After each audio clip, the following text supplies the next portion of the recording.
Okay, welcome to Healthy Kids. My name's Andrea Murray. I work for Queensland Centre for Perinatal and Infant Mental Health in the 0 to 4 KIMS clinical team.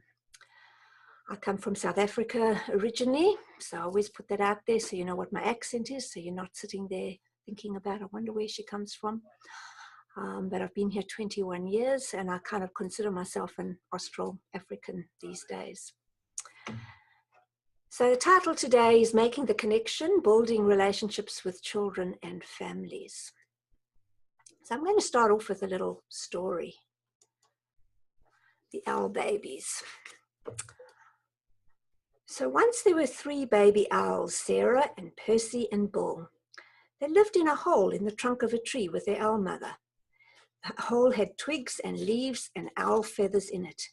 It was their home. The baby owls thought, all owls think a lot. I think she's gone hunting, said Sarah. To get us food, said Percy. I want my mummy, said Bull. But the owl mother didn't come. The baby owls came out of their house and they sat on the tree and waited. A big branch for Sarah, a small branch for Percy, and an old bit of ivy for Bull. She'll be back, said Sarah. Back soon, said Percy. I want my mummy, said Bull. It was dark in the wood and they had to be brave, for things moved all around them. She'll bring us mice and things that are nice, said Sarah. I suppose so, said Percy. I want my mummy, said Bull. They sat and they thought. All owls think a lot. I think we all should sit on my branch, said Sarah. And they did, all 3 together. Suppose she got lost, said Sarah. Or a fox got her, said Percy. I want my mummy, said Bull. And the baby owls closed their owl eyes and wished their owl mother would come. And she came. Soft and silent, she swooped through the trees to Sarah and Percy and Bull. Mummy, they cried, and they flapped and they danced and they bounced up and down on their branch. What's all the fuss, their owl mother asked. You knew I'd come back. The baby owls thought, all owls think a lot. I knew it, said Sarah, and I knew it, said Percy. I love my mummy, said Bull. So, I love that story because it kind of captures a lot of what we're going to be thinking about today. And we might even reference back to it later on in the piece. So I believe you've had a lot of training this year around children's emotional development, done some work around the circle of security, had a look at self-care. So today what I'm going to try and do is pull everything together and give you some practical kind of examples of things that you can actually do in your practice. So we're going to talk about, firstly, practice doesn't make perfect, practice makes permanent. We're going to review how early experience shapes children's brain development. We're then going to talk about that not all roads lead to resilience and think about how relationships can build resilient children. I'm going to take my glasses off because of the size of the font, excuse me. Then we're going to think about it's not all about you, it's all about me and the role that adults play in children's emotional development. I want to talk about orchid and dandelion children and the impact of temperament on children's behavior. And then finally, we'll focus on inside out versus outside in, managing challenging behaviors so children can grow and learn. But we probably won't do all of this in a linear way. So attachment, what is attachment? Well, it's all about relationships. And basically, infants can only survive by maintaining proximity to a caring adult. So attachment is really all about survival of the species. And there's a biological predisposition in infancy to maintain proximity to parents or caregivers, which exists across many species. It's something that children and parents create together in an ongoing reciprocal relationship, develops within the first 9 months of life, and is established by the time the child is 3 years old.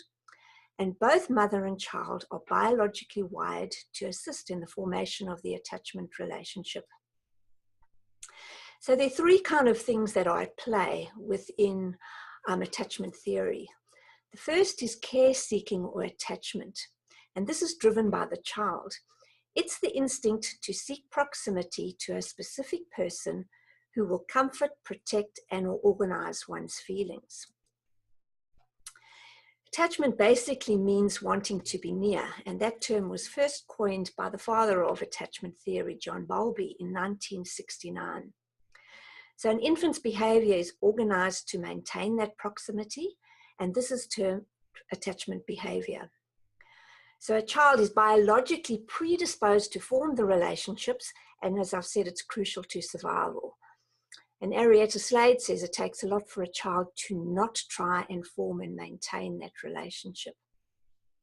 So when I think about attachment, you can think a little bit about a mother chook with her little baby chicks, and the chicks are off, they're going puck, puck, puck, puck, puck, and a dog barks. And what do the baby chicks do? They'll all go back close to the mother. That's attachment behavior or care-seeking behavior taking place. The second thing that we have, which is driven by the adult, is caregiving or bonding. That's the instinct to monitor a specific person and to comfort, protect, and organize that person's feelings when necessary.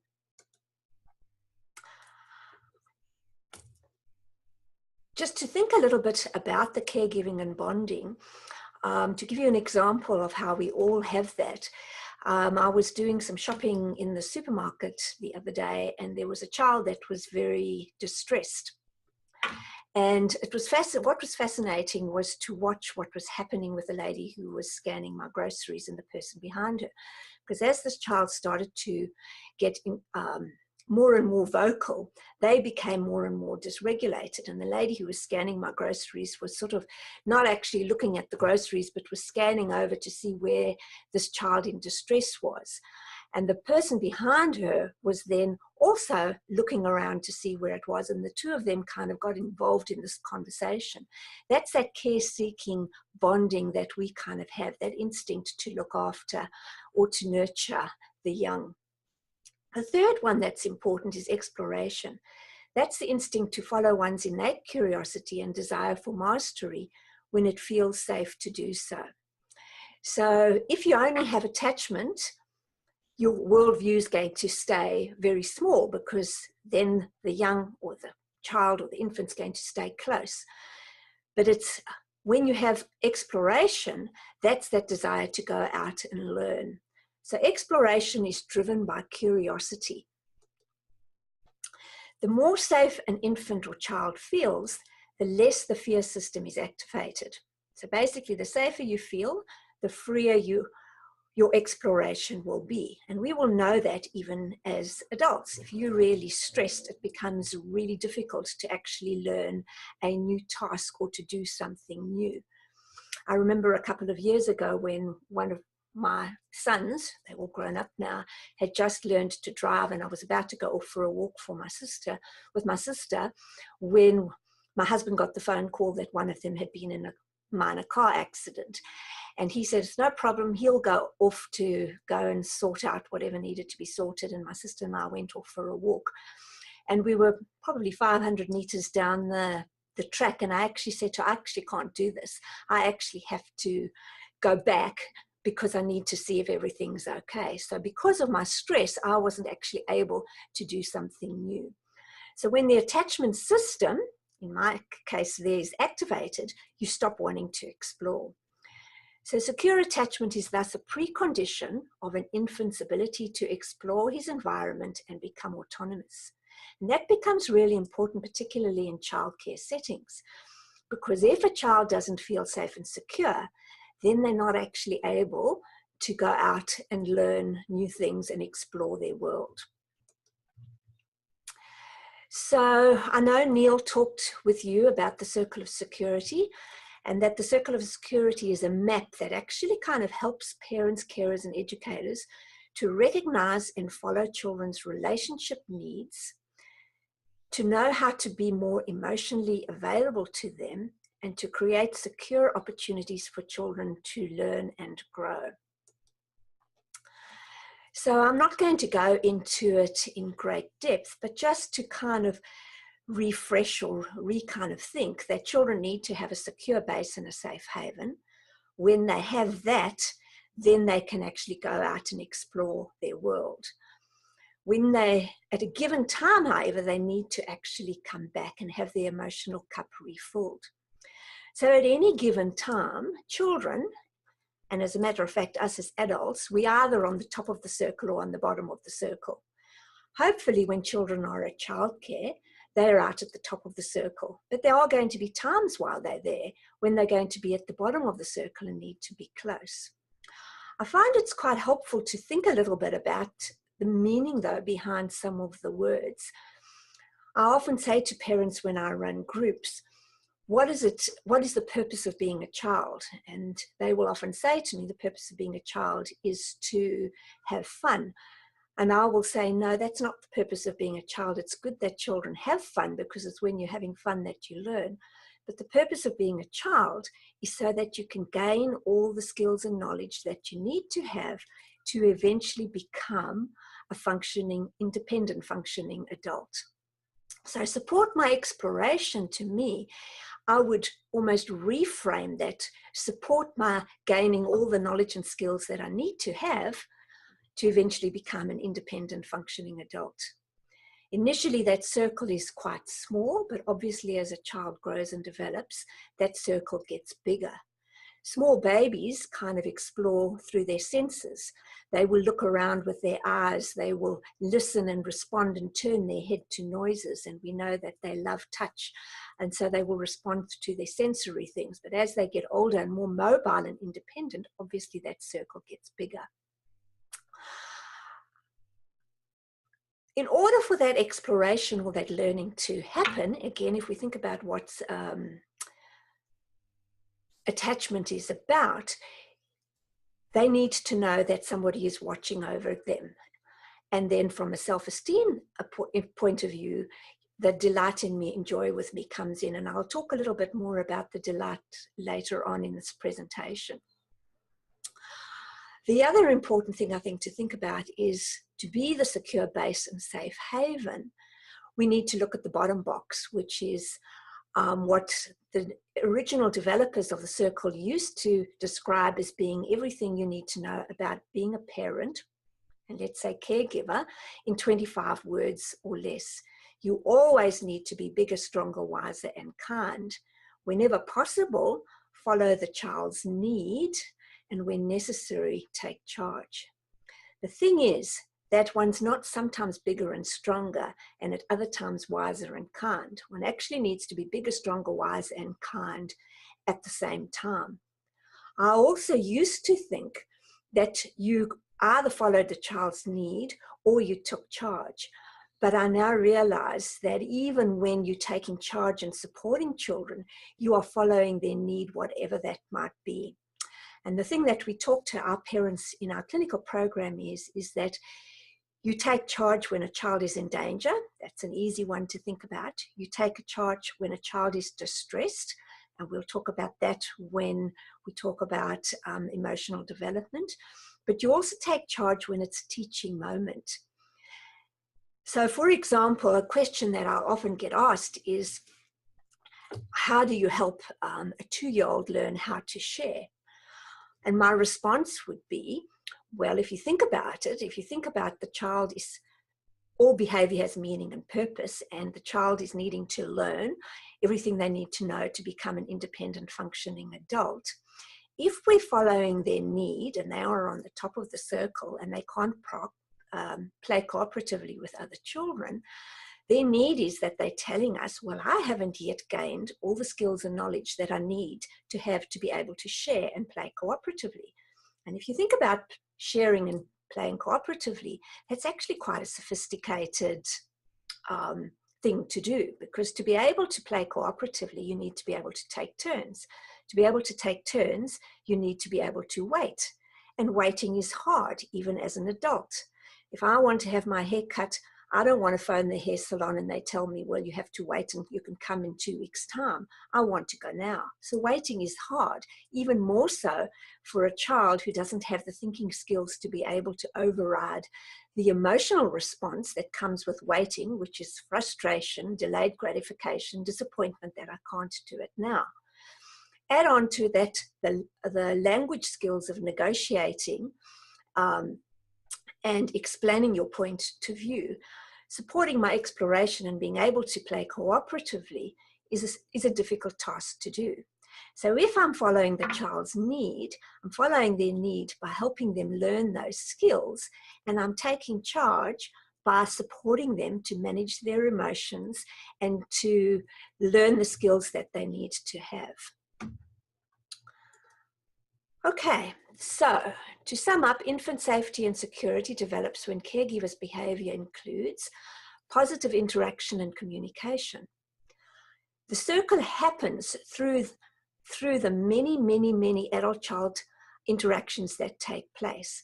How does a child know that you're watching over them? They know you're watching over them because when they're out there playing and they turn and they look at you and you give the thumbs up or you smile and you say, that looks like fun, they know that you're watching over them or you're enjoying with them. So it's through interaction and communication that the child feels connected to you. The more connected a child feels to an adult, the more safe and secure they feel. The more safe and secure they feel, the more they're able to go out and explore their world. For that emotional connection to take place, it requires, where possible, face-to-face interactions, responsiveness and need fulfillment, and we'll talk about responsiveness a bit later, physical proximity, and then sensitivity to the child's need, which comes through nurturing touch, eye contact, smiles, and positive affect or facial expression. So why is attachment important? Well, it has physiological, emotional, cognitive, and social implications. Early development entails the gradual transition from dependence on others to manage the world for us to acquiring the competencies needed to manage the world for oneself, which is a little bit about what I was talking about a moment ago. That initial bond and nature of the attachment relationship provides a mechanism to cope with the outside world. So how does it do that? Well, firstly, it provides safety and protection. Slide always jumps at this place. To the degree we feel connected to others, we feel safe and secure. To the degree that we do not feel connected, we feel less safe and increasingly insecure. That would be true even with adults. There's a lot of research that has shown that adults going in for heart surgery, those that actually are in a secure partner relationship, experience less stress, would say that their stress and distress recover better and are able to verbalize that the experience is an easier one for them to tolerate. Secondly, it also allows exploration of the environment, which we know leads to healthy cognitive and social development.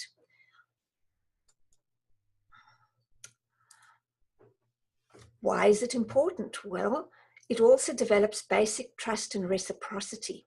A child with a secure attachment has a predictive capacity or an inner certainty that their caregiver and later on others will be available both physically and emotionally at the required times.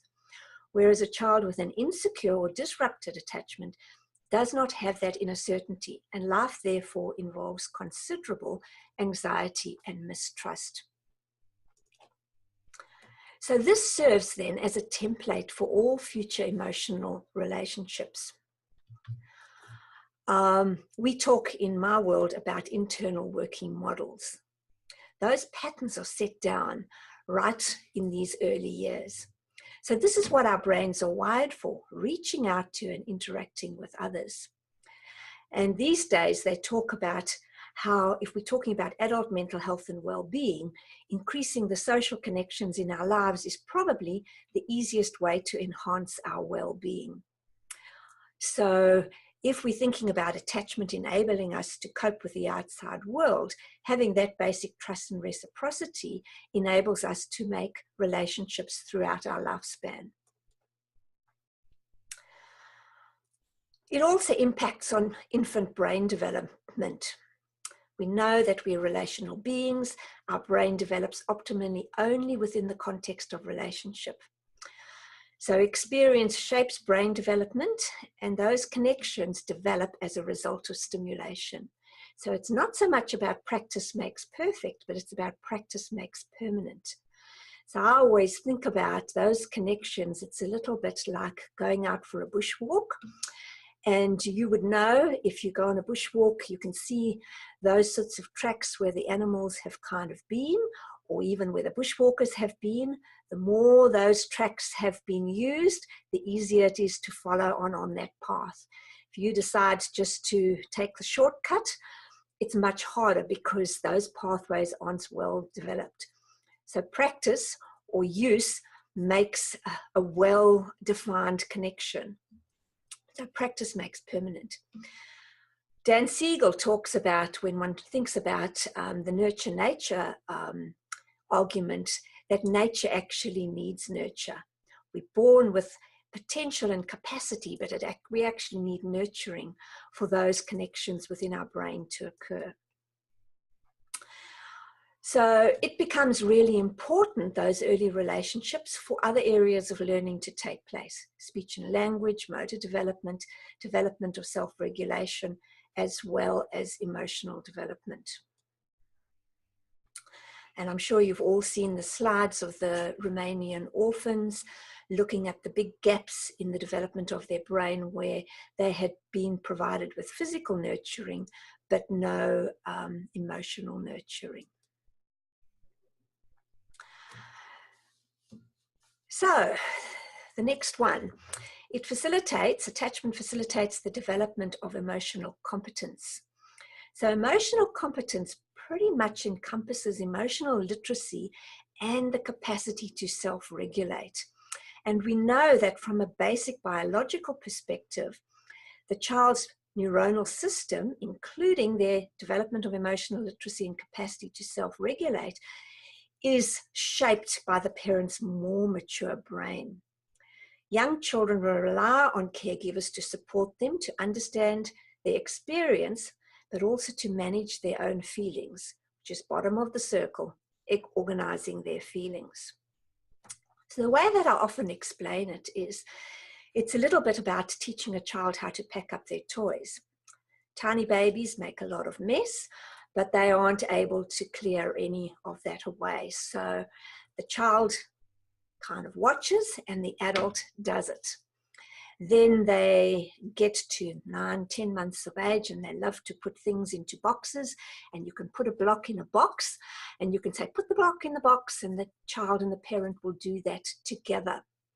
Then they get a little bit older, once they're a bit mobile and they can follow some language, and you might say, go and put your bottle in the sink, and they'll toddle off to the sink and then get distracted when they see the kitten, and you'll say, no, to the sink, and you might point. The child and the adult will do that. The child will do that and the adult will provide support. Eventually, they get older and you can say, go and tidy up your room, and the child is able to do that independently. Then slob hormone kicks in when they get to be teenagers and it all goes pear-shaped again. So much the same with learning how to regulate emotions.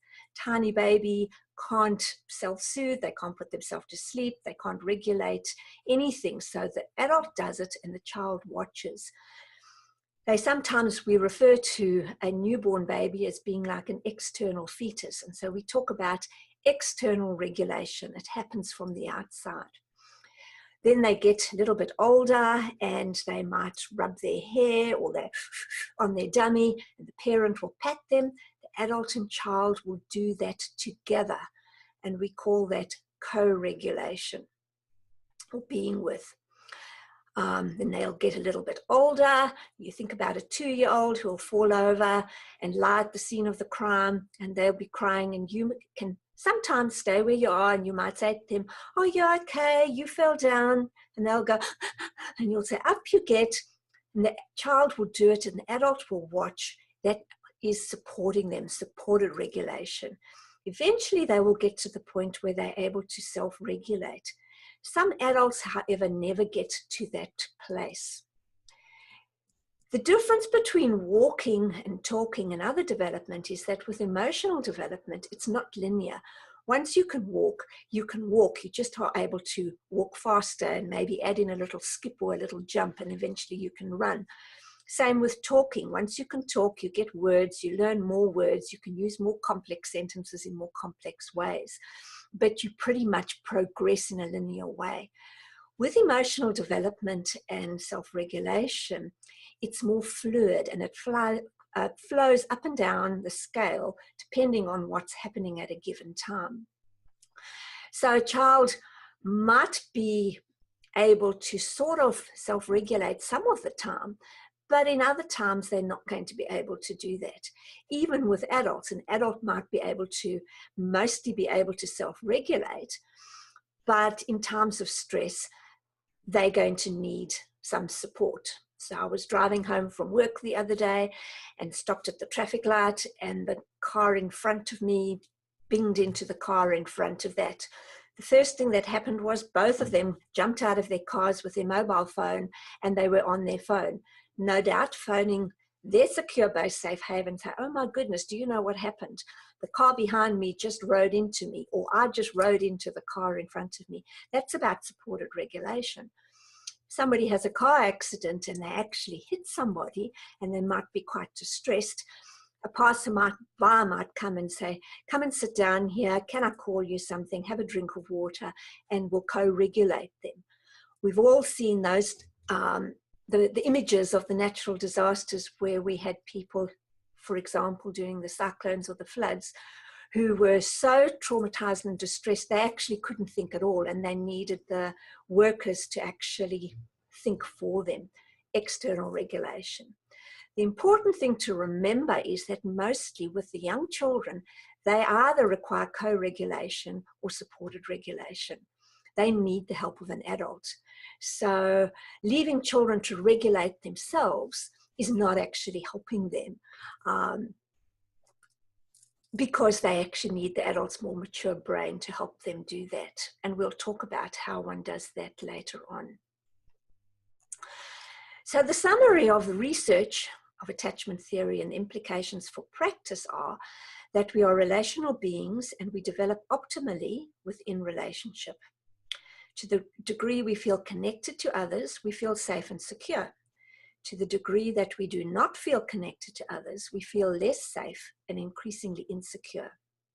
When we feel safe and secure, we can grow, learn, and develop.